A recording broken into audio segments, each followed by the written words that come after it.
Billionaire is shocked to see a homeless woman cleaning his car with twins in her arms. What happens next is unbelievable. Noah pulled the black Lamborghini to a stop in front of the cafe, where he always had his double espresso, 7 in the morning, same time as always, same table as always, same silence as always. 32 years old, a billionaire, owner of one of the largest tech companies in the country, and alone, completely alone. When he returned to the parking lot, something was wrong. A woman was bent over the hood of his car, rubbing the black surface with a dirty, torn cloth. But she wasn't alone. In her arms were 2 blonde, light-eyed babies, a boy and a girl, who couldn't have been more than a year old. Twins. She held both of them at the same time, one in each arm, while trying to clean the car with her free hand. "Is that my car?" Noah shouted, more out of shock than anger. The woman turned quickly, nearly losing her balance with the weight of the 2 children. The babies stirred in her thin arms. She was young, maybe in her early 20s, with messy brown hair and clothes that had seen better days. I just wanted to," she began, trying to adjust the twins better in her arms, unable to look directly at him. "You're cleaning my car with them in your arms?" he asked, incredulous. Noah just stood there, watching the impossible scene. How was she not dropping the babies? How did she manage to hold them so firmly while trying to work? It was surreal. The woman was holding 2 small children, 2, while scrubbing his car with a cloth that looked more like an old rag. Chloe lowered her head, clutching the twins to her chest. The little girl started to cry softly. "I just wanted to buy some milk for my kids," she murmured, still not looking at him. The words came out so quietly, he almost didn't hear them. But he did. And something inside him stirred strangely. How did she manage it? The twins must have weighed a combined 30 pounds. Maybe more. And there she was, holding them in her arms, trying to earn money to feed them. The boy squirmed, wanting to get down, but she couldn't put him down on the parking lot floor. So she readjusted him, shifting her position, and he calmed down a bit. "I had nowhere to leave them," she said, finally raising her eyes. Blue, tired, desperate. "I'm sorry. I didn't want to cause any trouble." Her thin arms trembled slightly with the weight of the 2 children, but she didn't complain. She didn't let them fall. She held them both with a determination that impressed Noah. He just stood there, watching. He had never seen anything like it, a mother holding 2 babies at once while trying to work. The image was powerful, desperate, and somehow beautiful. The girl pulled at her mother's hair. The boy played with a button on her blouse. 2 babies oblivious to the desperation of the situation, just being children in the arms of someone who would do anything for them. Noah felt a strange tightness in his chest. His life was made of meetings, numbers, decisions that moved millions. He woke up alone, worked alone, slept alone. He had everything money could buy, but there, looking at that woman holding 2 babies while trying to clean his car, he realized something he couldn't explain. Without another word, he reached into his pocket and pulled out his wallet. He had a few bills in there, much more than she could ever hope to earn cleaning cars with 2 babies in her arms. "Take it," he said, holding out the money. Her eyes widened. "I can't take this. It's too much." "Take it," he repeated more firmly. She looked at the money, then at the twins. Carefully, she adjusted them into a more stable position and took the money with her free hand. Tears streamed down her face. "Thank you," she whispered. "Thank you so much." Noah took a step back, unlocked the car, and got in. He started the engine but didn't drive away immediately. In the rearview mirror, he saw her walk away with the babies, both still in her arms, putting the money in the old bag slung over her shoulder. The image was burned into his mind like a photograph. He drove to the office on autopilot, but his mind was elsewhere. He couldn't stop thinking about the scene. A woman holding 2 one-year-old twins while trying to work. How was it possible? How did she not drop them? How did her thin arms support the weight of both children? The image of her with the babies in her arms wouldn't leave his head. At the company, he sat in his $3,000 leather chair and stared out the 20th floor window. But he didn't see the city below. He saw her, the two blonde babies in her thin arms, the dirty cloth in her free hand, the desperate blue eyes. During the 9 o'clock meeting, he tried to focus on the growth charts, but he thought of her holding the twins while working. During the 10 o'clock presentation, he pretended to pay attention to the new projects, but he saw her thin arms trembling with the weight of the two children. The image wouldn't leave his head.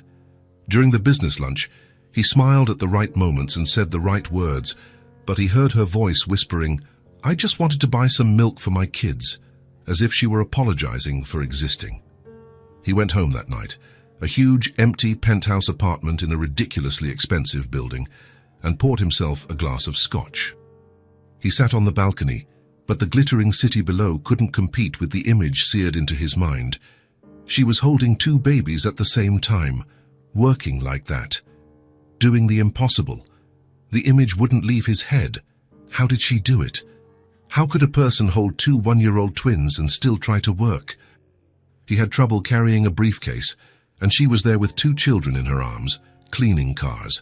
He downed the scotch in one go and poured another. The image of her wouldn't leave his head, her thin arms holding two children, her tired but determined blue eyes, the way she readjusted the babies when they moved, never letting them fall, always keeping them both safe. It was an impossible image. A mother doing what seemed impossible because she had no choice. Noah tried to distract himself, turned on the TV, checked emails on his laptop, but nothing worked.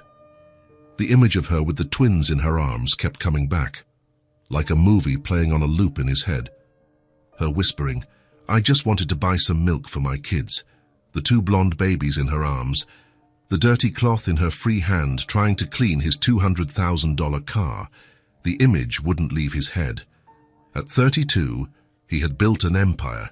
He could buy anything, go anywhere, have anyone he wanted. But that night, alone on his multi-million-dollar balcony, he couldn't stop thinking about a woman whose name he didn't even know. A woman who held two babies while cleaning cars to buy milk. The image wouldn't leave his head. He finished the second scotch and decided he would forget the episode. Tomorrow would be another day, other deals, other meetings. Life would go on as it always had. But when he closed his eyes that night, all he saw was her, the thin arms, the two blonde babies, the desperate blue eyes. The image wouldn't leave his head. He tossed and turned. Nothing. Always the same scene replaying in his mind, her with the twins in her arms, trying to work, trying to survive. At 3 in the morning, Noah was still awake. The image of her wouldn't leave his head, and for the first time in years, he realized he didn't want it to. Noah woke up at 5 in the morning, not because the alarm went off, but because he simply couldn't stay in bed any longer. The image of her was still there, fixed in his head, as if it had been tattooed on his mind. He showered, dressed, had coffee, all on autopilot. By 6:30, he was in the car, driving to the office. But when he reached the cafe's parking lot, he stopped. She was there, same place, same time. But this time, she wasn't cleaning any cars. She was sitting on the curb with the two twins in her lap, watching the street traffic as if she were waiting for something. Or someone. Noah parked and watched for a few minutes. She was wearing the same clothes as yesterday, or at least very similar ones. The babies were awake, but calm. The girl was playing with her own fingers. The boy was watching the cars go by. He got out of the car. "Good morning," he said. Approaching, she looked up, surprised. For a second, it looked like she was going to get up and run, but she didn't. "Good morning," she replied softly, adjusting the twins on her lap. "Are you waiting for someone?" Chloe looked at the street, then back at him. "No, just sitting here, thinking about what to do today." Noah noticed she was hungry, not that she had complained or asked for anything. But there was something in the way she looked at the bakery across the street, the way she swallowed hard when the smell of bread wafted over. The babies also seemed restless, shifting in her arms. "Have you had breakfast?" She shook her head. "And them?" he asked, pointing to the babies. "I bought milk yesterday with the money you gave me." "There's still a little left." Noah looked at the two babies. They were clean but thin, too thin for 1-year-olds. The boy's clothes were too big, the girl's a bit too tight. Clothes that probably came from donations or were bought second-hand. "Come on," he said, extending a hand. "Let's get something to eat. I can't accept any more." "I'm not asking for permission," he cut in, but without aggression. "I'm inviting you, and they need to eat too." She hesitated for a long moment, looking at the twins. The boy was trying to bring his hand to his mouth, a clear sign of hunger. "Okay," she said finally. "But just a quick bite." She stood up, adjusting the twins in her arms. Noah watched how she did it, a fluid, natural movement, as if carrying two children at the same time was the most normal thing in the world for her. But he also noticed how her arms trembled slightly, not from cold, but from exhaustion. They went into the diner. It was a simple but clean place. A few tables, a counter with fresh pastries, a nice smell of coffee and baked goods. Noah chose a table in the corner, away from the foot traffic, and helped her sit down, or tried to help. It was complicated to sit while carrying two babies. "Let me hold one of them," he offered. "No need. I'm used to it." But he saw how she was struggling to sit down without dropping the twins. The chair was low, and with the weight of the two children, she couldn't balance properly. "Please," he said, holding out his arms. "Let me help."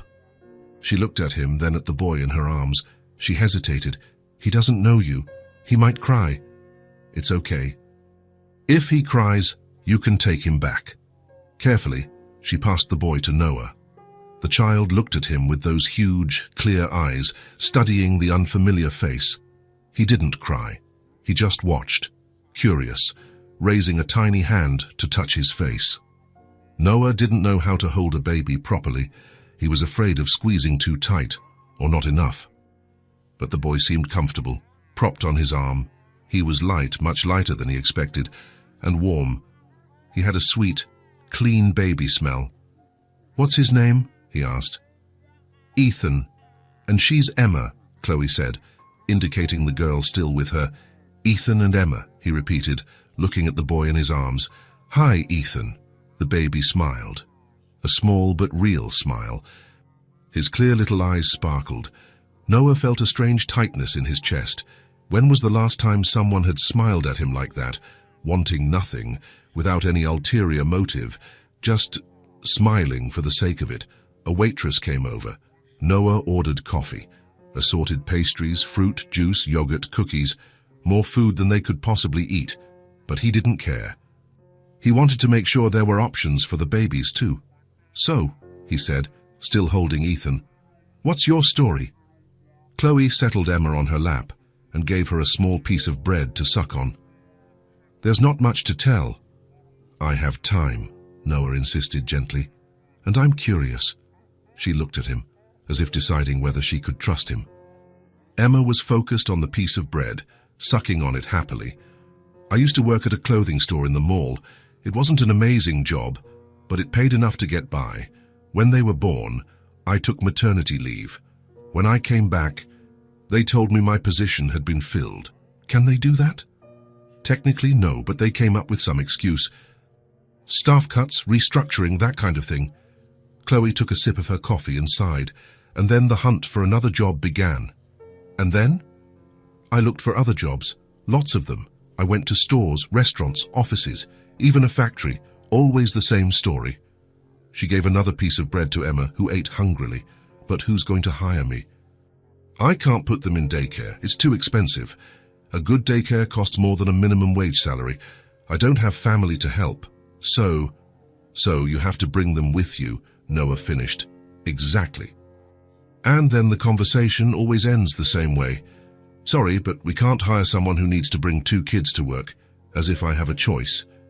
She said it without bitterness, without anger, just as a fact, as if she was stating that the sky was blue or that water was wet.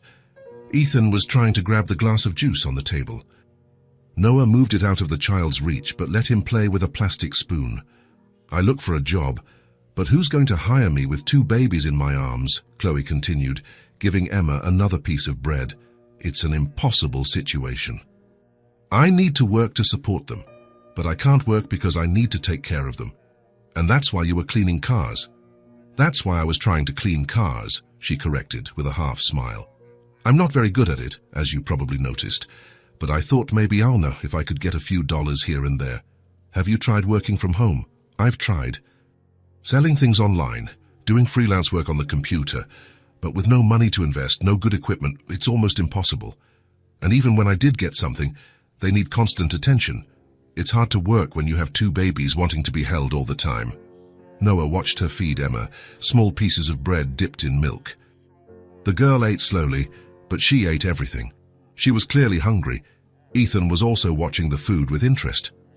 Want to try giving some to him? Chloe asked, noticing Ethan's gaze. Can I? Of course, just small pieces, and dip it in milk first. Noah took a piece of bread, dipped it in the milk as she had instructed, and offered it to Ethan. The baby grabbed it with both little hands and brought it to his mouth immediately. He was hungry, Noah observed. They're always hungry. They're at the age where they eat a lot, grow fast, but milk and porridge don't keep them full for long. The sincerity in her voice impressed Noah. It wasn't self-pity, it wasn't drama, it was just the truth. Facts presented without embellishment, without a plea for compassion. How do you do it? He asked. Do what? Carry both of them at the same time. Take care of them alone. Not. Give up. Chloe looked at Emma, who had finished eating and was now playing with her own feet. Because they need me. It's as simple as that. When you have someone who depends completely on you, you find a way. You always do. But it must be exhausting. It is, she admitted. Some days I sleep for 3 hours when they let me. Some days I don't eat because I only have food for them. Some days my arms ache so much from carrying them that I can barely move. But look at them, she smiled, looking at Ethan in Noah's arms. It's all worth it. Every hard moment, every sleepless night, every meal I skip. They are everything. Noah had never felt that. He never had someone depend on him that way. He had employees, of course, but it wasn't the same thing. They needed the job, not specifically him. They're lucky to have you, he said. I'm lucky to have them, she replied, looking at Ethan in his arms. Even though it's hard, even though it's complicated, they give me a reason to keep trying, a reason to wake up every day and fight. Ethan had finished eating and was now playing with the button on Noah's shirt, fascinated by the small, shiny object. Where are you living now? Noah asked. Chloe's face clouded over slightly. A temporary place. What kind of temporary place? She hesitated, giving another piece of fruit to Emma. It's not very suitable for children, but it's what I can afford right now. What does that mean? It means it's not a normal apartment. There's no monthly rent, no need for a guarantor, things like that. It's more a makeshift shelter. Noah felt a tightness in his chest. Ethan had grabbed his finger and was playing with it, smiling. Such a small, innocent child. And Emma, in her mother's arms, was starting to doze off after eating. Show me, he said. What? Where you're living. I want to see. You don't need to. It's not about needing to, he cut in gently. I want to understand. I want to know what your life is like. Chloe looked at him for a long moment, as if trying to understand why a wealthy stranger cared about her life. Why are you doing this? Yesterday you gave me money. Today you're here, buying us food, wanting to see where I live. Why? It was a good question. Noah wasn't sure of the full answer himself. I can't really explain it, he admitted. I just know that I can't forget you. Since yesterday, I haven't stopped thinking about that scene. You with them in your arms, trying to work. It affected me in a way I didn't expect. Affected you how? It made me realize things about my life, about what really matters. You have so little, but you have purpose, a reason. I have everything money can buy, but I don't have that. She continued to look at him, studying his face. What's your name? She finally asked. Noah. I'm Chloe. And they are Ethan and Emma. You already told me. Right. I forgot. She smiled. I'm not used to adult conversation. I spend all day talking to babies. They were silent for a few minutes. Ethan was dozing in Noah's arms. Emma was already sound asleep with Chloe. The diner was getting busier, people coming in for breakfast before work. "Let's go," Noah said finally. "Show me where you're living." Chloe sighed. "It's not a pretty place." "I'm not looking for a pretty place. I just want to understand your reality." "Why?" "Because I care. I can't explain why, but I care." They left the diner. Noah handed Ethan back to her. It was impressive how she could hold both babies at the same time without seeming uncomfortable. It was as if her arms had perfectly adapted to the weight and shape of the two children.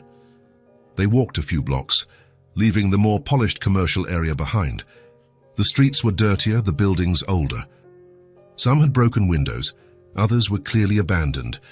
Chloe stopped in front of a structure that had all the hallmarks of an unfinished building: exposed brick walls, visible concrete structure, windows without glass, a half-broken fence around it.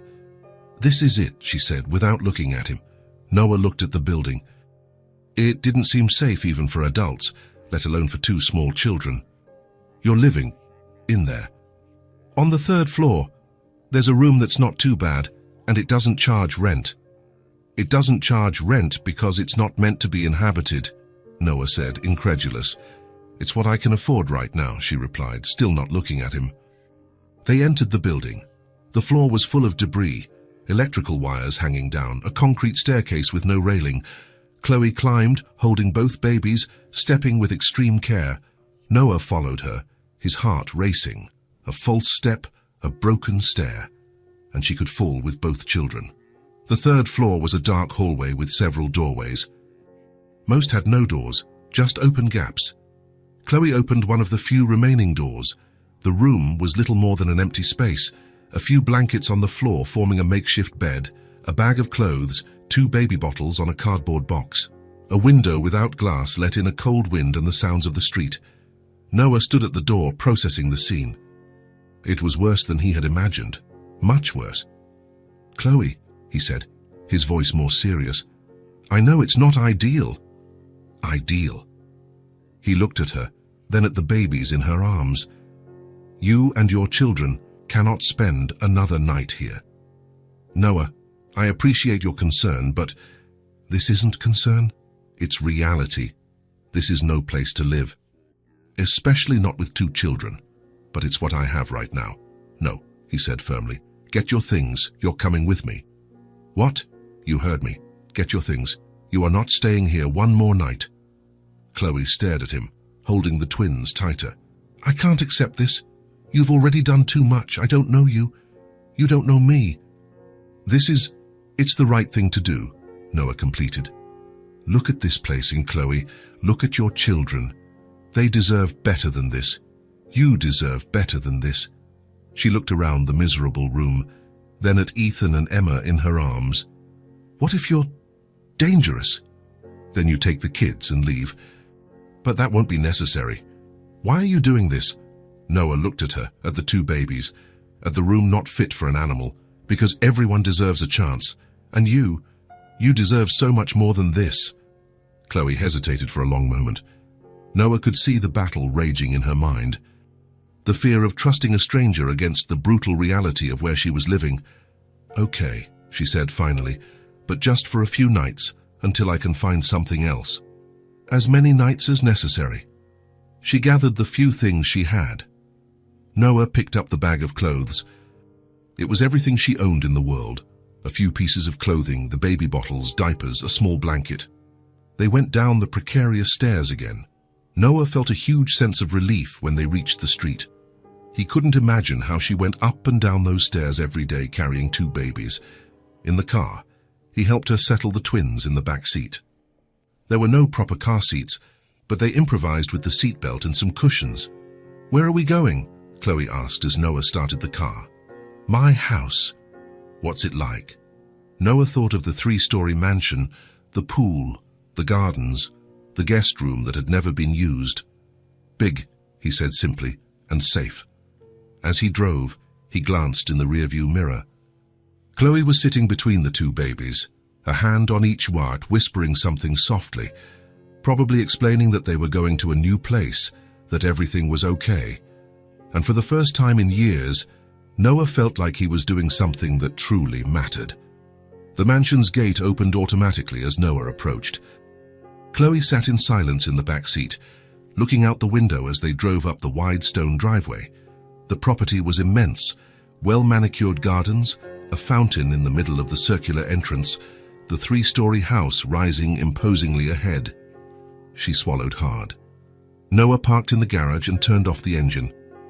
In the silence that followed, only the soft breathing of the twins could be heard. They had fallen asleep during the ride. "We're here," he said, turning to her. Chloe kept looking out the window, processing where she was. The garage was larger than the apartment she used to live in before the babies were born. It held 3 other cars besides the Lamborghini, all expensive, all gleaming. "It's very big," she murmured. "It is," Noah agreed, getting out of the car, "sometimes too big." He opened the back door and helped her get out with the babies. Ethan was fast asleep. Emma stirred a little but didn't wake up. Chloe held them tighter, as if to protect them from the new and unfamiliar place. They entered through a side door that led directly into the kitchen. Chloe stopped at the entrance, impressed. The kitchen was enormous, with a central marble island, stainless steel appliances that looked like they had never been used, and large windows overlooking the garden. "Do you cook?" she asked. "Not much," Noah admitted. "I order in most of the time." They passed through the living room, expensive leather sofas, a giant television on the wall, shelves full of books that seemed more for decoration than for reading. Everything was impeccably clean and organized. Everything was empty, not empty of furniture, empty of life. They went up the main staircase. Chloe followed Noah down the wide corridors, looking at the paintings on the walls, the expensive rugs, the decor that screamed money but whispered loneliness. "Here," Noah said, stopping in front of a door on the second floor. He opened the door and turned on the light. The guest room was larger than the abandoned room where she had been living, but it wasn't ostentatious. A queen-sized bed with clean white sheets, a dresser, a comfortable armchair in the corner, a window with light-colored curtains, simple but cozy. "This is the guest room," Noah said. "Tomorrow we'll buy whatever is needed. Today I just want you to rest." Chloe stood at the entrance, still holding the twins. Her discomfort was visible in the way she avoided looking directly at him, in the tension in her shoulders, in the way she bit her lower lip. "I don't know what to say," she murmured. "You don't have to say anything. Your things are so nice. I don't want them to break something or—" "Chloe," Noah interrupted her gently. "They're babies. Babies touch everything. Make a mess. It's normal. I don't care about that." She finally looked at him. "How can you not care? These things must have cost a fortune."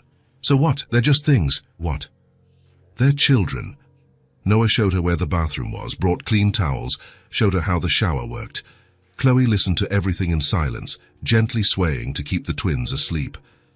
"Are there diapers here?" she asked. "No, but first thing tomorrow I'll buy everything you need." "I brought a few in the bag." "How many?" 3. "Maybe 4. Noah did a quick mental calculation. 2 children, several changes a day each. It wouldn't even last through the day. "I'll go out now and buy some basic things." "But it's almost 6 in the evening. The stores must be closing." "There's a pharmacy open late, a 24-hour supermarket." "You don't have to—" "Yes, I do," he said firmly. "You're going to need diapers, milk, maybe some clean clothes?" Chloe looked at the babies in her arms, then at the cozy room. "Noah, I don't know how to thank you for this." "You don't need to thank me. Just rest. Take a shower if you want. Put the babies to sleep in a real bed." He left the room and closed the door softly. Chloe was left alone with Ethan and Emma, looking around the room. It was the first time in months she had been in a truly safe place. The walls were solid. The windows had glass and closed properly.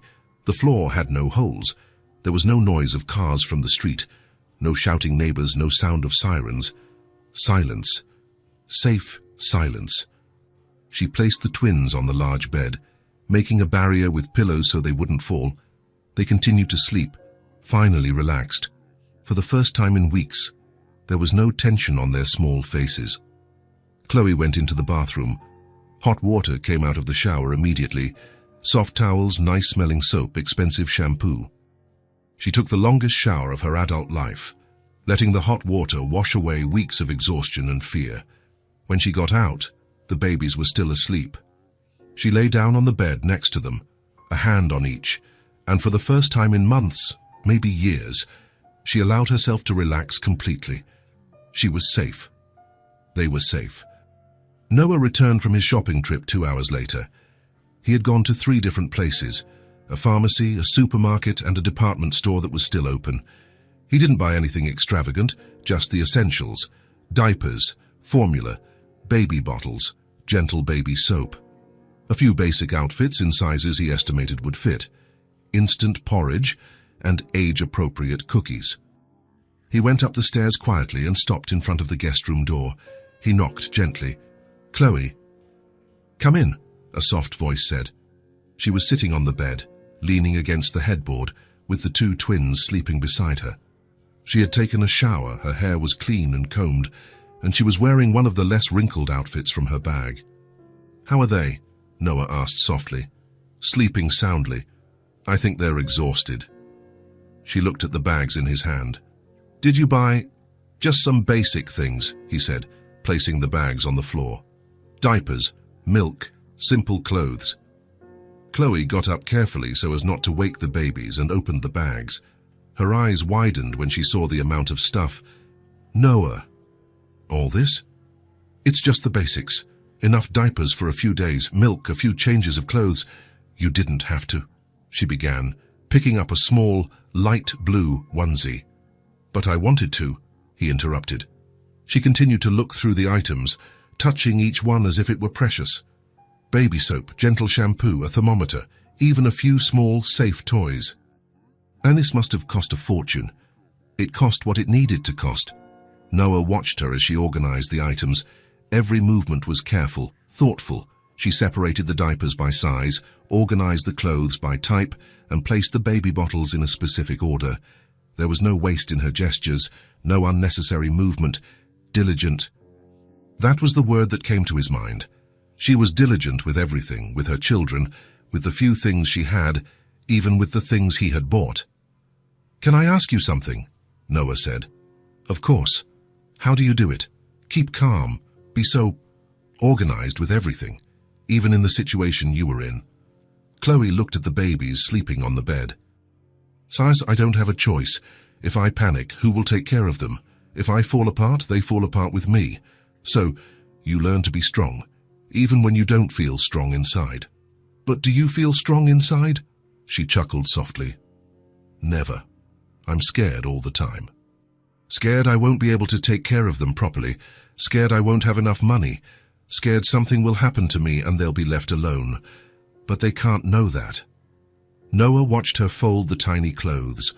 Her movements were gentle but precise. She checked each piece, made sure it was clean, that it had no defects.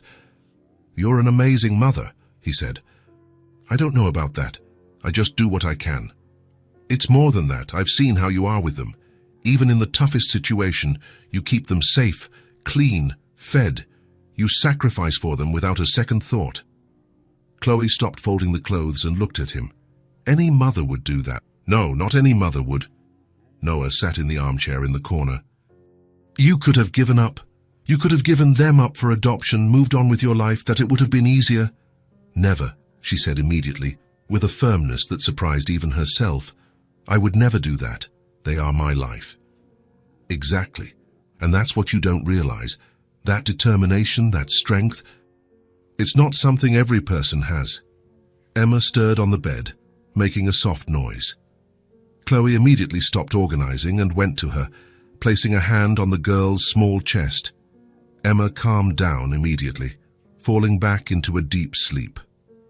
Noah watched the scene in silence. The way she moved, the immediate attention she gave the babies, the natural connection she had with them. It was like watching a dance she knew by heart. "Are you hungry?" he asked. "A little, but I don't want to leave them alone in an unfamiliar place. I can bring something up for you." "You don't have to bother. It's no bother," he said, getting up. What kind of food do you like? Anything, I'm not picky. Noah went down to the kitchen and made a simple sandwich, cut up some fruit, and made some juice. Homemade food, nothing elaborate. When he returned, Chloe was sitting on the floor next to the bed, just watching the babies sleep. "They're beautiful," Noah said, offering her the plate. "They are," she agreed, taking the sandwich. "Even with all the hardship, when I look at them, it's all worth it." "What's it like, being a mother of twins?" "It's intense. Everything is doubled. 2 diapers to change, 2 mouths to feed, 2 children crying at the same time. But also 2 smiles, 2 people looking at you as if you're the most important person in the world. Did you always want to have children?" "I dreamed of it, but I imagined it would be different. That I'd have a husband, a house, stability." She took a bite of the sandwich. "Life doesn't always go as planned. Do you regret it?" "Never," she replied without hesitation. "Not for a second. They are the best thing that has ever happened to me." Noah watched her eat. She chewed slowly, savoring each bite, as if she didn't know when her next meal would be, probably because she really didn't. "Chloe," he said after a few minutes. I want you to know something. You can stay here as long as you need to. I'm not doing this expecting anything in return. It's not conditional charity. It's just, the right thing to do." She stopped eating and looked at him. "Why are you doing this? Really?" Noah thought about the question. It was too complex for a simple answer. Because you made me realize I was alive, but not living. Because seeing you with them, seeing your strength, your dedication, it made me want to be a better person. Because everyone deserves a chance, and you deserve so much more than that. What if I mess up your life? What if the babies cry at night, make noise? This house needs noise, Noah said. Herd needs life. It's been just me here for years, in silence, alone. You arrived and I can't explain it, but I feel like the house has taken a breath again. Chloe finished eating in silence. Then she got up and went to the window, looking out at the garden below. It's beautiful, she murmured. Tomorrow, if the weather's nice, you can take them outside. There's a grassy area that's safe. They'll like that. They've never really played on grass before. Noah felt a tightness in his chest. 2 children over a year old who had never played on grass. Ethan started to stir on the bed, making soft noises. Chloe immediately went over to him. He's going to wake up hungry, she said, already grabbing one of the new baby bottles. Do you need help? No, thank you, I'm used to it. Noah watched her prepare the bottle with Shaw's quick movements. She tested the temperature on her wrist, shook it to mix well, and checked it one more time before picking Ethan up. The baby opened his eyes, saw his mother's face, and smiled even before he saw the bottle. Chloe smiled back, whispering something softly that Noah couldn't hear. It was a simple scene, a mother feeding her son, but there was something profoundly beautiful about it. The connection between them, the obvious love, the natural way she anticipated his needs. Emma woke up a few minutes later, and soon Chloe had both of them in her lap, a bottle in each hand, whispering softly to them as they drank. How do you manage to do that? Noah asked, genuinely impressed. Do what? Feed both of them at the same time. Practice, she laughed. A lot of practice and a few positioning tricks. Noah watched until they finished their milk. Then he watched Chloe change both of their diapers, put clean clothes on them, and brush their tiny teeth with a finger brush. Every movement was careful, loving. She talked to them throughout the process, explaining what she was doing, humming softly, making funny faces that made them smile. There, she said finally, clean and ready to sleep again. She placed them back on the bed, one on each side, and lay down between them. The twins snuggled up against her, Ethan pulling a lock of her hair, Emma sucking her thumb. Good night, Noah said from the door, and good night, and thank you for everything. Sleep well. Noah closed the door and stood in the hallway for a few minutes. For the first time in years, his house had the sounds of life, soft breathing, low murmurs, the almost imperceptible noise of people truly resting. He went down to his room on the first floor but couldn't sleep immediately. He kept thinking about Chloe, about the way she cared for her children, the quiet strength she possessed, the dignity she maintained even in the most difficult situation. Upstairs, in the guest room, Chloe didn't fall asleep immediately either.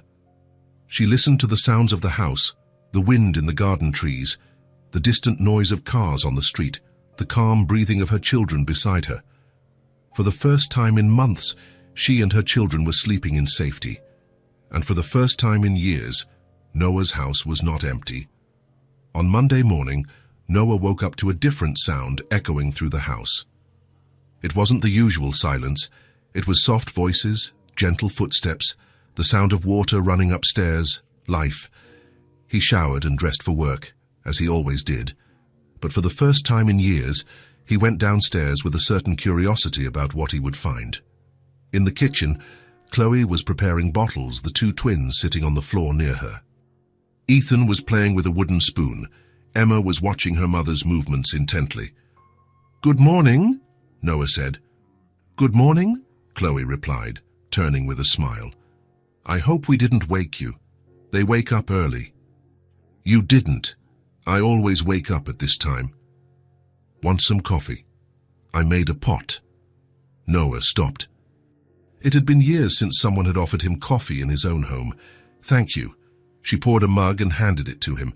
The coffee was strong, just the way he liked it, although he didn't remember mentioning that to her. "How did you know I like my coffee like this?" "I noticed the pods you use in the machine. They're all strong coffee." It was a small detail, but it impressed him. She paid attention to things. "Did you sleep well?" "Like logs," she smiled. "Emma woke up once, but she went back to sleep quickly. I think they felt safe." Noah drank his coffee, observing the scene. Ethan had discovered that banging the spoon on the floor made a noise and was repeating the motion with obvious satisfaction. Emma was trying to crawl towards the refrigerator, but her legs weren't quite coordinating yet. "I have to go to work," he said finally. "Of course. Don't worry about us. We'll be quiet." "You don't have to be quiet. This is your home now, too." He grabbed his briefcase and keys, but hesitated at the door. "Chloe." "Yes." "If you need anything at all, my number is on the fridge." "Okay, thank you." Noah left the house, but the entire way to the office, he couldn't stop thinking about the scene in the kitchen. The difference in the atmosphere, the feeling that the house was alive. At work, he tried to focus on the morning meetings, the presentations, the reports that always filled his days, but his mind was elsewhere. He was thinking about Ethan discovering that a spoon makes a noise, about Emma trying to crawl, about Chloe offering him coffee as if it were the most natural thing in the world. During lunch, instead of eating at the expensive restaurant he frequented with clients, he ordered a simple sandwich and ate it at his desk, thinking about home. Home. When was the last time he had thought of that place as home, and not just where he slept? At 3 in the afternoon, during a presentation about the company's new software, Noah found himself wondering what Chloe and the babies were doing. Were they okay? Was she comfortable? Were the babies adjusting to the new place? At 5, when he would normally stay until 7 or 8, Noah shut down his computer. "Leaving early today?" asked Marcus, his business partner. "I have some things to take care of at home." "You? Things at home?"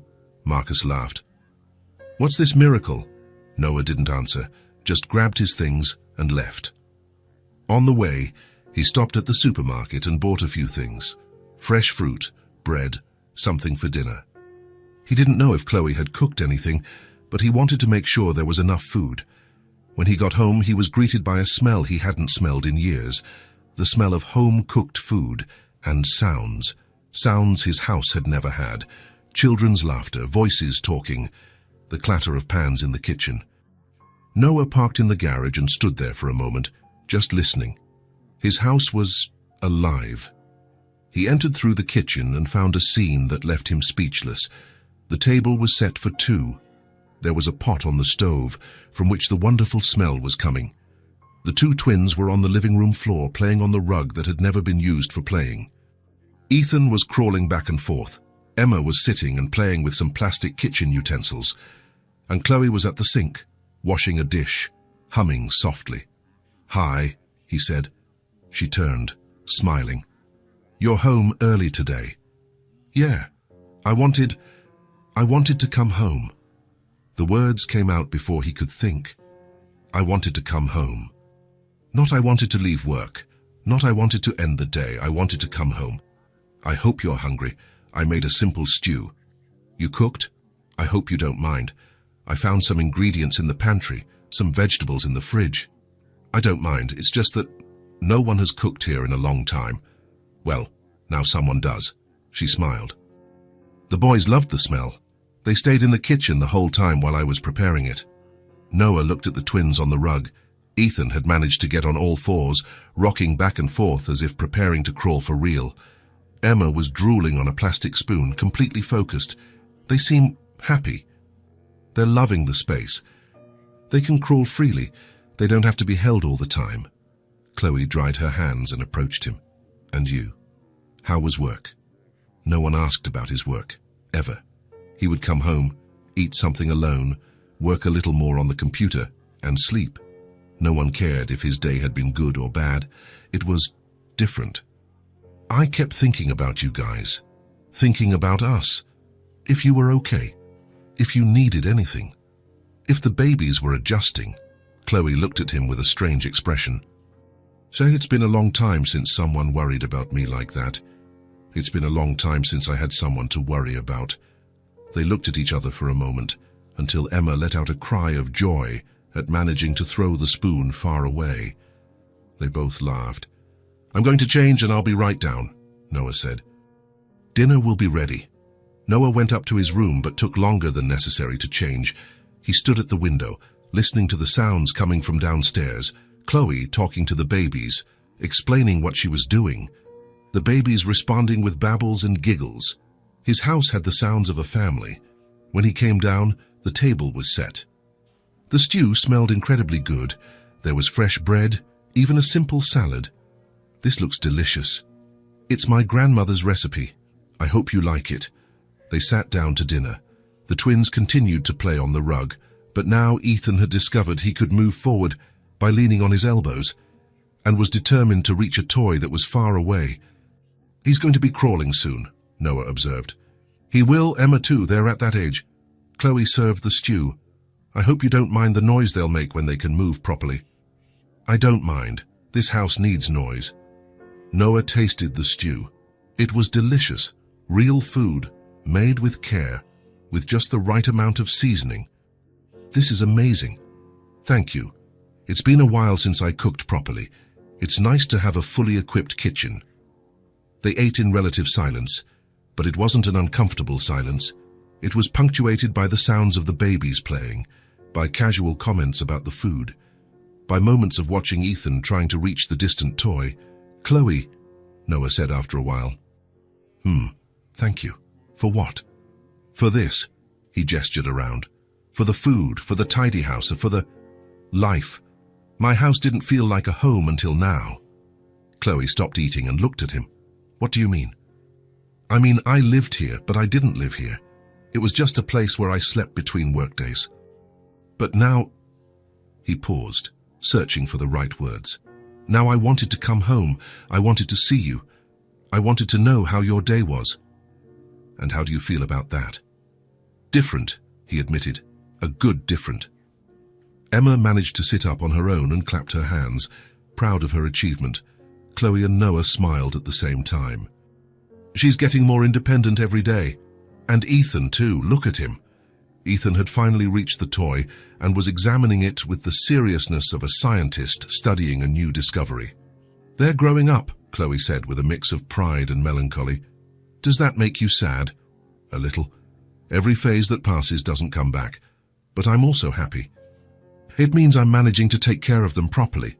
You're doing more than just taking care of them. You're raising two happy human beings." After dinner, they stayed in the living room, watching the babies play. Chloe sat on the floor with them, Noah in the armchair, but participating in the games. When it was time to put the twins to bed, Noah helped carry them upstairs. "Good night, Ethan," he said, lightly touching the boy's head. "Good night, Emma." The children smiled at him before Chloe took them to the room. Noah stayed in the living room, looking around. The house was tidy, but not in an artificial way. There were signs of life everywhere. A blanket on the sofa, a few toys organized in the corner, the smell of food still in the air. For the first time in years, his house felt like a home. And for the first time in years, Noah didn't want to be anywhere else. After putting the twins to bed, Chloe came down to the living room. Noah was sitting on the sofa, a glass of wine in his hand, looking out the large window that overlooked the garden. The outdoor lights created a soft, almost intimate atmosphere. "Want some?" he offered, holding up the bottle. "Please." She sat at the other end of the sofa, took the glass he offered, and took a small sip. She wasn't used to expensive wine, but it was nice, smooth. "How are they?" Noah asked, sleeping soundly. Ethan took a little longer, but Emma was out as soon as her head hit the pillow. "They seem to be adapting well here." "They are. It's amazing how quickly children adjust to safe places." Chloe took another sip. "And you?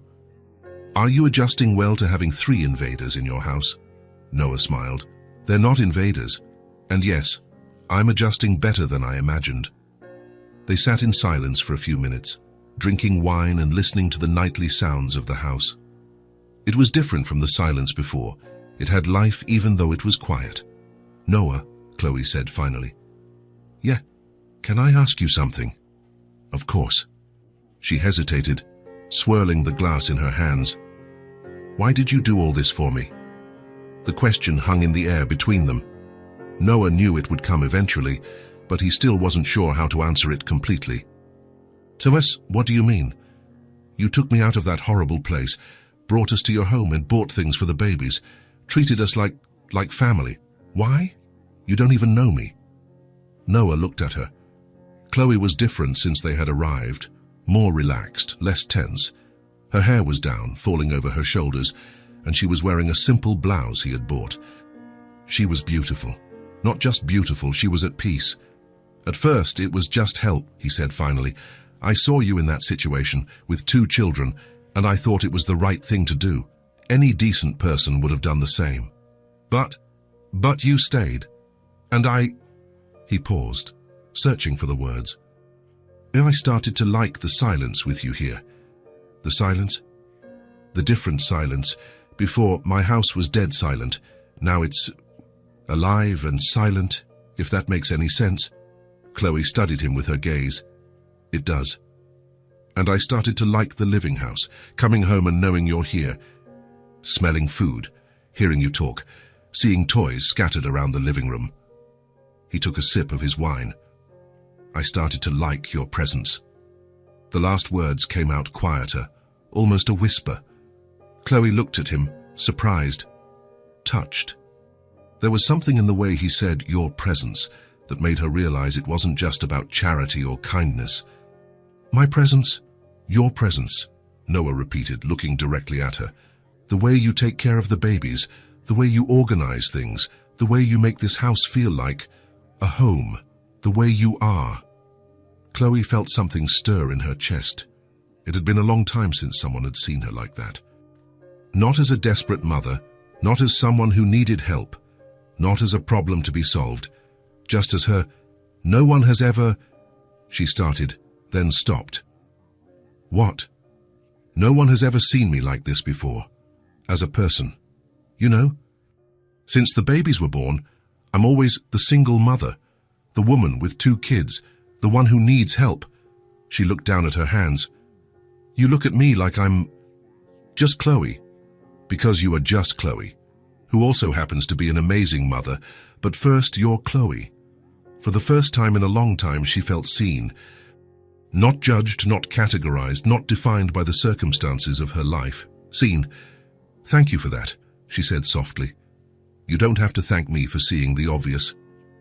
They returned to silence, but now there was something different in the air, an intimacy that wasn't there before, a mutual understanding that was forming. "Can I ask you something now?" Noah said. "Of course. Why do you never complain?" "What do you mean? You've been through all this, lost your job, been abandoned, had to live in a horrible place with 2 children, but I've never seen you complain, play the victim, blame others." "Why?" Chloe thought about the question, because complaining won't change anything. And because the babies can't see despair on my face all the time, they need a mother who's in control even when she's not. But you must feel angry, frustrated. I do. Of course, I do. Some nights I cry in the bathroom, very quietly so they don't hear. There are moments when I want to scream, to give up, to hand it all over to the universe to solve. She took another sip of her wine. But in the morning they wake up and they need me. And so, I keep going. And their father? Do you feel angry at him? I did. A lot. But anger is a luxury I can't afford for long. It consumes too much energy, and I need all the energy I have to take care of them. Noah watched her speak. There was a maturity in the way she handled things, a wisdom that came from having gone through real hardship. You're impressive, he said. I'm not. I just do what needs to be done. That's what makes you impressive, Chloe smiled, but soon her expression grew more serious. And you? Why do you live alone in this giant house? Why don't you have a family, a girlfriend? Noah tensed up. It was a question he had expected, but he wasn't ready to answer. It's complicated. I have time. It's not a very pretty story. The best stories never are. Noah finished the wine in his glass and refilled it. Then he refilled Chloe's as well. I was engaged, he said finally, 5 years ago. What happened? Everything was ready. The church was decorated, guests invited, the party booked.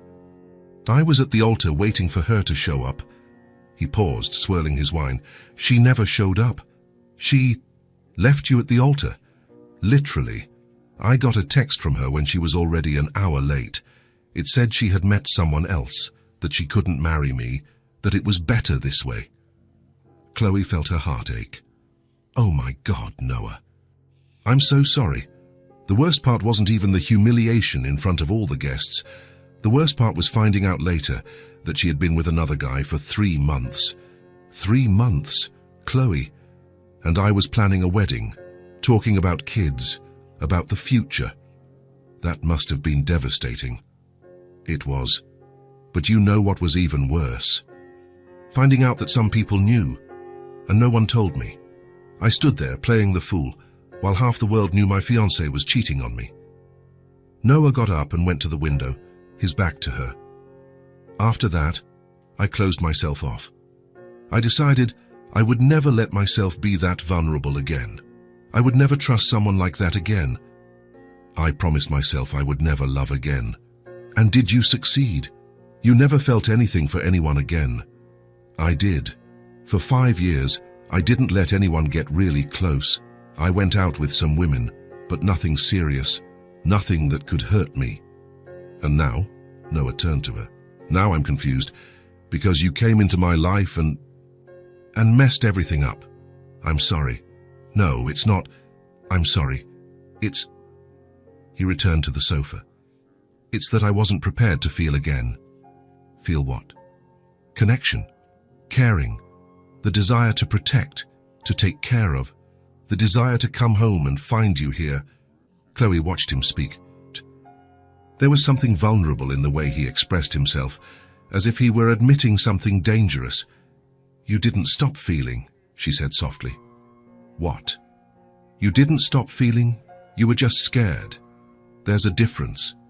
What's the difference? Those who stop feeling become empty inside. You're not empty. You were just guarded. Noah looked at her. And now you're allowing something to blossom, and that's scary. It's very scary.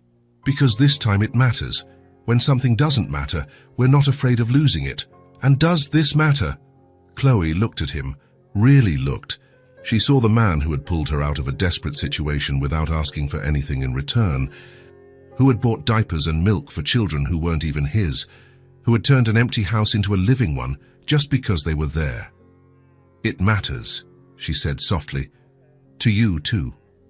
To me too. They looked at each other for a long moment. There was something in the air, a good tension, a mutual recognition that something was changing between them. I'm scared, Noah admitted. Of what? Of messing this up, of not being good enough, of you and the babies one day deciding you don't need me anymore. Noah? Or of me doing something wrong and you having to leave? Or of finding out that I'm not the person you think I am? What person do you think we think you are? Someone who's worth it. Someone who deserves to have a family. Chloe moved from her end of the sofa to where he was sitting. She sat closer, almost touching him. You saved my life, and my children's lives. You gave us not just a roof over our heads, but dignity. You made us feel important. She touched his hand. Of course you're worth it. And what if I can't be what you need? What if you can? Noah looked at their hands, intertwined on the sofa. I don't know how to do this.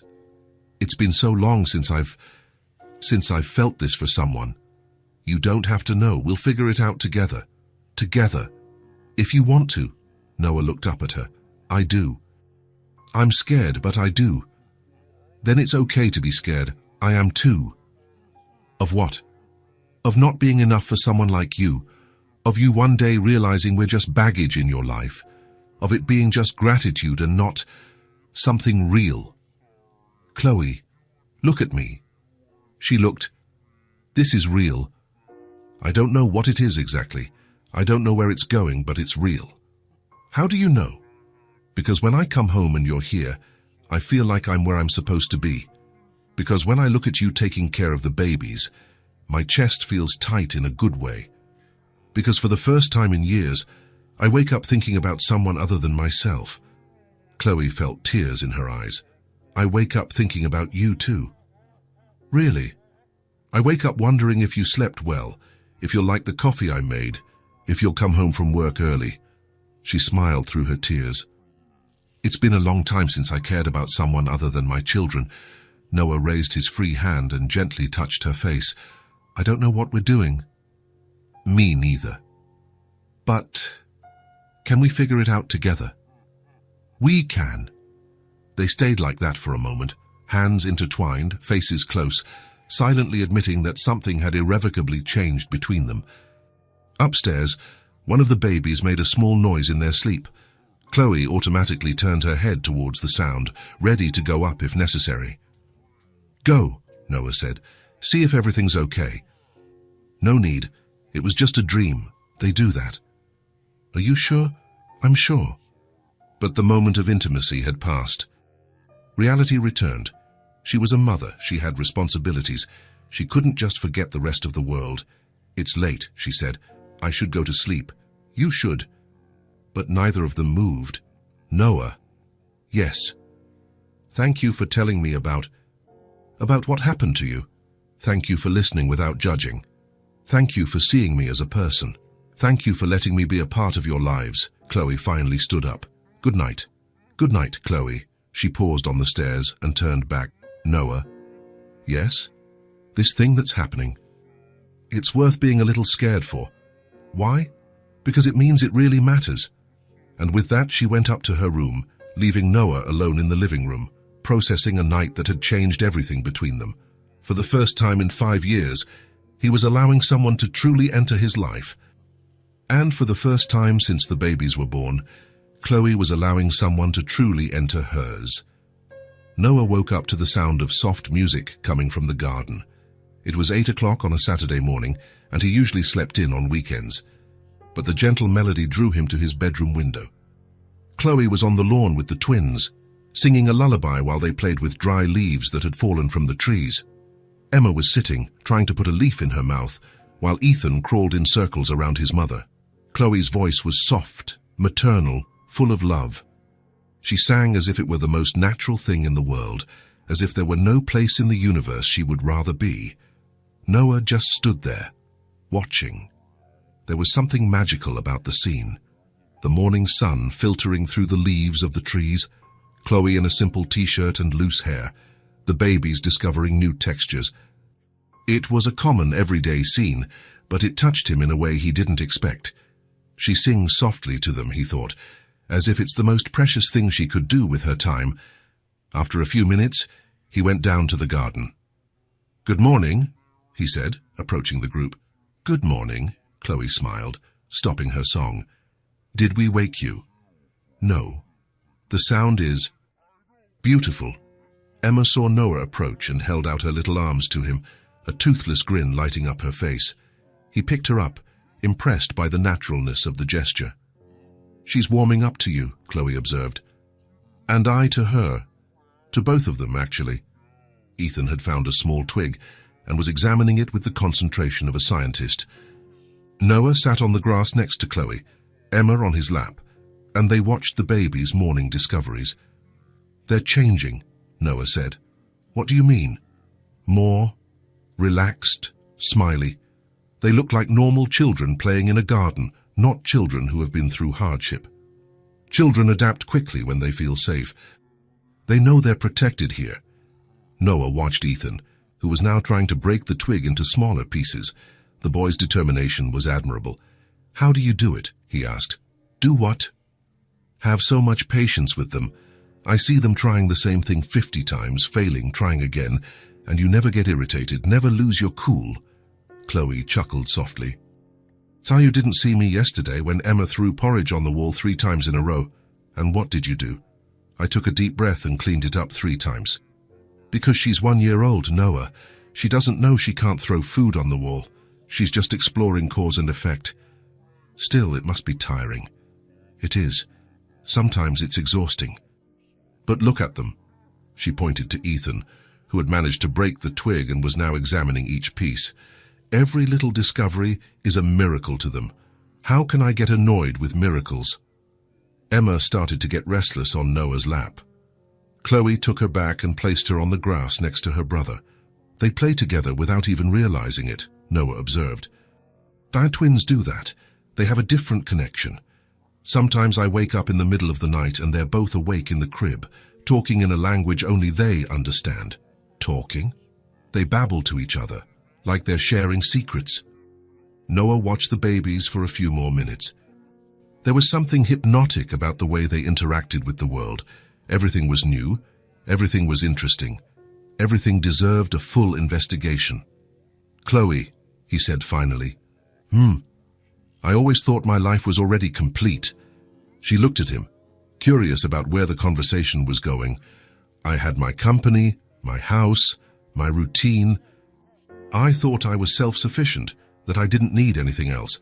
And now you've arrived, and everything has changed."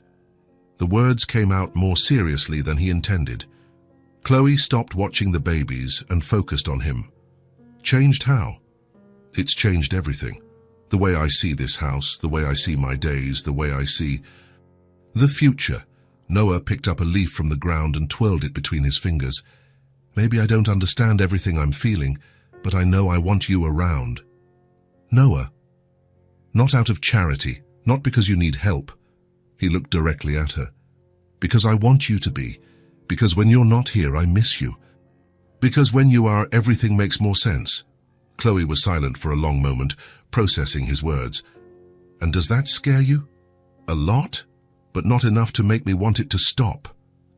Emma had found a small flower and was trying to pull it out of the ground. Ethan, seeing his sister focused on something, crawled over to her to investigate as well. "So they always do that," Chloe observed. "When one finds something interesting, the other comes to see. How do you think they'll react to this?" Noah gestured between the two of them. "Us getting close?" "Yeah, I don't know. They like you. That's already a good sign." Chloe smiled. "And they need a father figure in their lives. And you? Do you need someone in your life?" "I don't need to, but I want to." The words hung in the air between them. Emma had managed to pull up the flower and was now offering it to Ethan, who took it gently. "They share everything," Noah murmured. "That's what families do." "Family?" Chloe blushed slightly. "Sorry, I didn't mean to assume." "No, don't apologize." It's been a long time since I thought about that, about family. And you think about it now. Now I can't stop thinking about it." The sun was getting stronger. Chloe stood up and started to gather the babies' things. "Let's go inside. They're going to get thirsty." Inside, while she prepared bottles, Noah watched her routine. Every movement was automatic but careful. She tested the temperature of the milk, cleaned the bottles before using them, and organized everything in a specific order. "Can I help with anything? Can you hold Ethan while I give Emma her bottle?" Noah picked up the boy. Ethan snuggled against him naturally, as if he were already used to being held by him. "He trusts you," Chloe observed. "How do you know? Children this age don't relax with just anyone. He's completely limp in your arms." Noah looked at Ethan, who was playing with the button on his shirt, completely focused. "It's strange how quickly this happened." "What?" "Me caring about them. About you. 3 weeks ago I didn't even know you, and now I can't imagine this house without you." After the babies had their bottles and napped for a bit, Noah decided to cook lunch. Nothing elaborate, just a simple pasta with tomato sauce. "Can I help?" Chloe offered. "Sure, but I should warn you, I'm not a great chef." "Me neither." "We'll figure it out together." They worked side by side in the kitchen, Noah cooking the pasta, Chloe preparing a salad. The babies played on the kitchen floor, Ethan with some plastic pots, Emma with wooden spoons. There was something domestic and comfortable about the scene. Chloe laughed softly when Noah asked if he was putting in too much salt, and he smiled when she hummed distractedly while cutting tomatoes. "This feels normal," Noah said. "Normal how?" "Like something we've been doing for years. Like we've always cooked together on Saturdays, with the babies playing at our feet. It's a good feeling." "It is." Emma started banging a wooden spoon on the floor in a specific rhythm. Ethan, hearing the music, started banging his pots to the same rhythm. "Look at that," Chloe laughed. "A band. We're going to need a bigger table if this becomes a routine. Do you want it to become a routine?" Noah stopped stirring the sauce and looked at her. "I want everything with you to become a routine." Lunch was ready. Noah put the plates on the table, and Chloe settled the babies in the high chairs he had bought. As he was about to serve, he reached out his hand to her. "Before we eat, yes. I wanted you to know that this, right here, right now, is what I want for the rest of my life." She took his hand, intertwining their fingers. "Me too." They didn't say anything else. They didn't need to. The love was already there, in their intertwined hands, in their shared smiles, in the way they looked at each other and then at the babies, without needing to be named. They ate in relative silence, broken only by the happy babbles of Ethan and Emma. From time to time, Noah and Chloe would look at each other and smile, a silent communication that needs no words. After lunch, they went out to the balcony. The babies were napping in their strollers, the soft sound of their breathing mixed with the rustling of leaves in the wind. "It's perfect," Chloe said, approaching the balcony railing. "It is."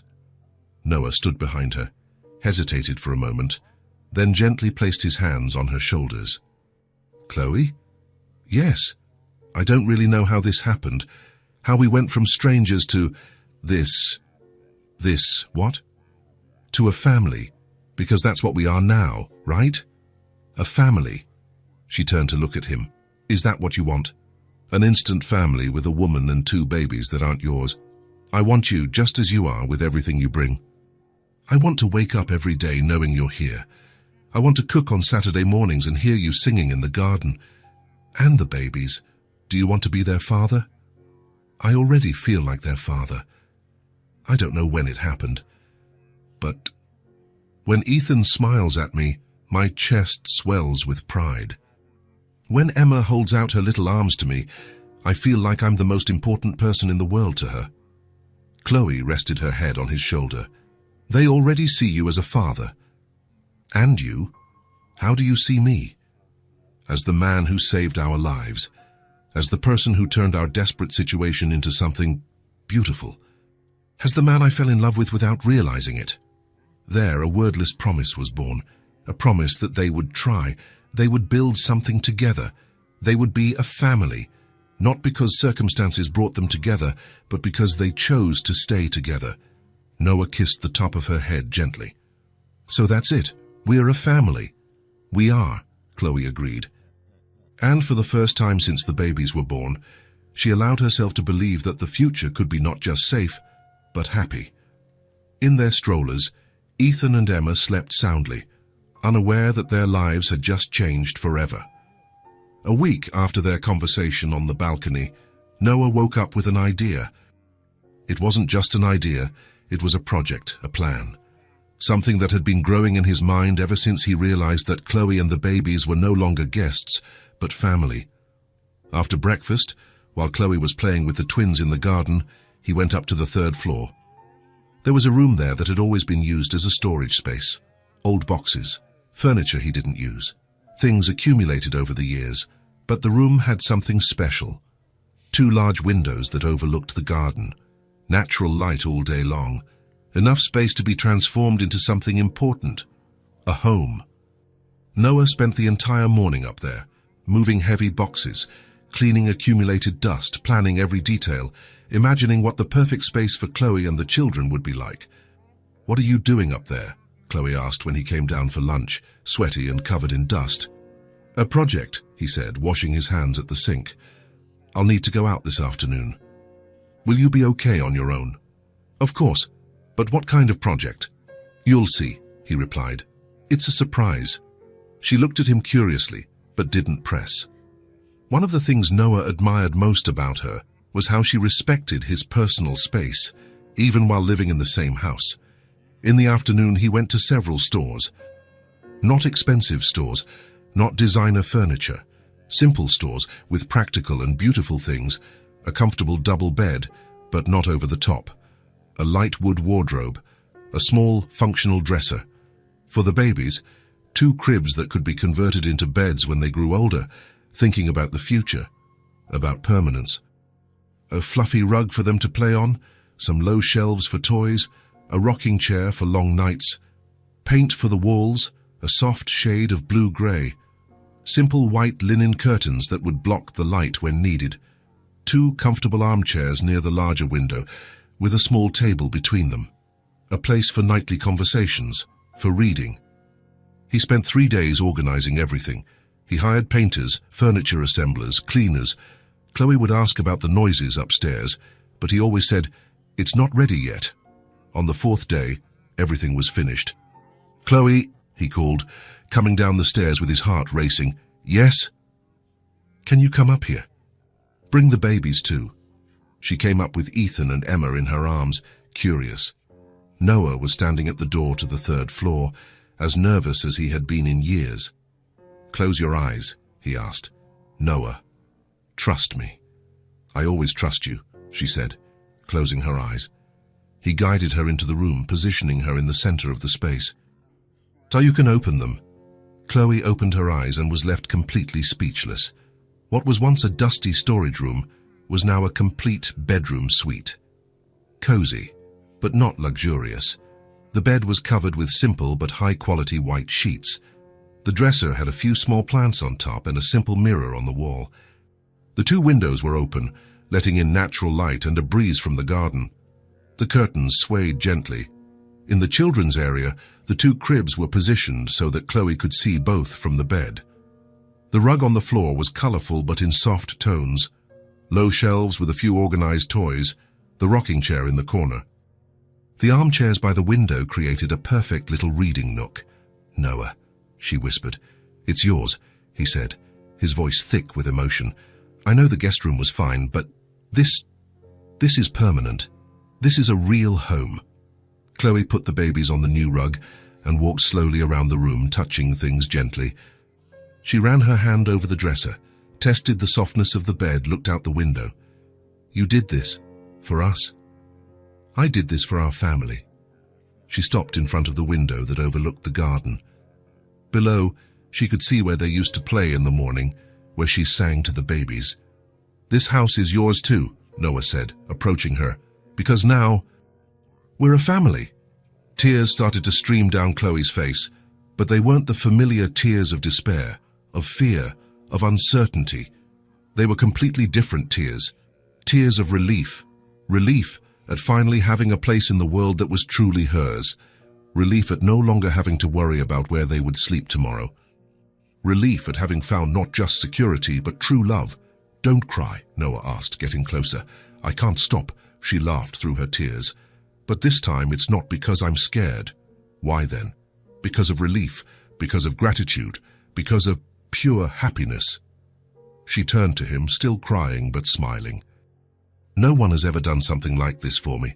No one has ever cared enough to give me a real home. You deserve so much more than this. No, this is perfect. It's exactly what I used to dream of when I still believed in dreams. Ethan had discovered the toys on the low shelves and was trying to reach a teddy bear. Emma was crawling on the new rug, exploring the different texture. They're already making themselves at home, Noah observed, smiling. How did you know exactly what we needed? Because I paid attention to you. I saw how you organize things, how you like the baby's room to be, where you like to sit and read at night. You watch me? I watch everything about you. And about them. You're my family, Chloe. Chloe dried her tears and went to him. Thank you isn't enough for this.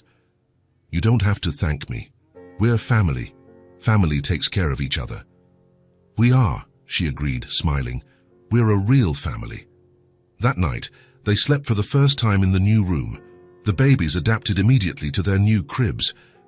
Chloe stayed awake for hours, admiring the space, unable to believe it was theirs.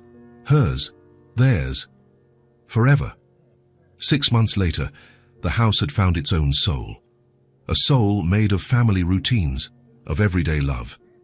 Noah woke up every day to the sound of Chloe singing to the babies during their morning bath. He had coffee in the kitchen while she prepared baby food, the twins, now older and more active, playing on the floor with pots and spoons. The house constantly smelled of home-cooked food. Chloe cooked as if it were the most natural thing in the world, experimenting with recipes, filling every room with aromas that made the house feel truly lived in. There was the constant sound of babies. Ethan and Emma, now a year and a half old, crawled all over the house, babbled incomprehensible conversations between themselves, and laughed at things only they understood. Their toys were scattered throughout every room, not in a messy way, but in a lively way, and there was a silence full of presence. In the quiet moments, when the babies were napping and Chloe was resting, the house wasn't empty. It was full of life, even in silence, full of love, of family, of the future. Noah changed his work routine. He left later in the morning to have more time with his family during breakfast. He came back earlier in the afternoon, always eager to be reunited with the 3 people who had become the center of his universe. That particular Thursday, he got home from work at 5:30. He parked in the garage and listened for a few minutes to the sounds coming from inside the house. Chloe humming in the kitchen while preparing dinner. The babies babbling in the living room, the sound of the TV on low with some children's program. House, home, family. He entered through the kitchen and found Chloe making fresh coffee, as she did every day. She was wearing a light blue dress he had bought her, her hair in a messy bun, a few strands escaping. "Hi," she smiled, turning when she heard his footsteps. "Nice, love." In the living room, Ethan and Emma were playing with colorful blocks, building unstable towers that would collapse and make them burst into laughter. They had grown so much. Ethan was almost walking on his own. Emma was saying single words that only she and her brother understood. "How was your day?" Chloe asked, pouring coffee into 2 mugs. "Long, but now it's perfect." "Why?" "Because I'm home, with you." Noah stood behind her as she stirred sugar into his coffee. She knew exactly how he liked it. He put his arms around her waist and hugged her from behind. "You know something," he said softly, his chin resting on her shoulder. "What? You didn't just clean my car that day." "I didn't," she laughed softly. "You cleaned my heart. You washed away all the dirt that had been accumulating there for years." Chloe leaned back against his chest. "And you gave us a home. When I had completely given up on dreaming of one." They stood like that for a few minutes, embraced in the kitchen, listening to the sounds of the babies playing, feeling the weight and lightness of having built something truly real together. "It was hard to get here," Chloe said. It wasn't quick. Nor easy. There were times I thought it wouldn't work out. But it was real," Noah completed. "The whole time it was real. And now?" She turned in his arms to look into his eyes. "Now it's love. A whole love, complete. In the living room, Emma managed to stack 4 blocks without them collapsing. She squealed with joy and clapped her hands. Ethan crawled over to her to see her achievement, and together they intentionally knocked down the tower, bursting into laughter. "They're so big," Noah observed, "growing up too fast. Soon they'll be running all over the house." "Do you regret it? How everything happened?" Chloe looked at the babies, then at him, then at the house around them. "Never. Not for a second. If it hadn't happened exactly as it did, maybe we wouldn't be here now, and here is perfect. Do you think it was destiny, us meeting like that?" "I don't know about destiny, but I know that when I saw you that day, even though I was desperate, I felt that you were different, that there was real kindness in you, and I felt that you were going to change my life forever. I didn't know how, but I knew." Ethan started crawling towards the kitchen, attracted by his parents' voices. Emma followed him immediately. "Daddy," Emma said clearly, holding her little arms out to Noah. "Mommy," Ethan said, pulling on Chloe's skirt.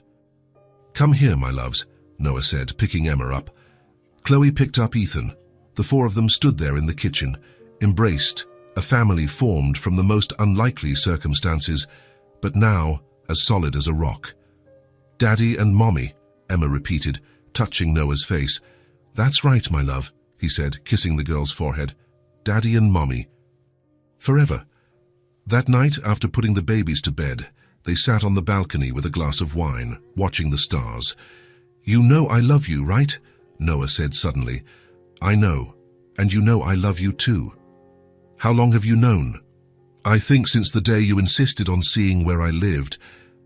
I realized that you truly cared, and I think I knew when I saw you singing to them in the garden. I thought, this woman truly loves, and I want to be a part of that life. And you are. I am. Forever. Forever." Inside, the house breathed softly. Ethan and Emma slept soundly in their cribs, safe and loved. The kitchen still smelled of the dinner Chloe had prepared. The living room still had toys scattered about, signs of life, of family, of love. It wasn't fast, nor easy, but it was real. And now it was love. A whole love. If this story touched your heart, subscribe to the channel and turn on notifications so you don't miss the next ones. Leave a like, because it helps this story get recommended to more people. See you in the next story.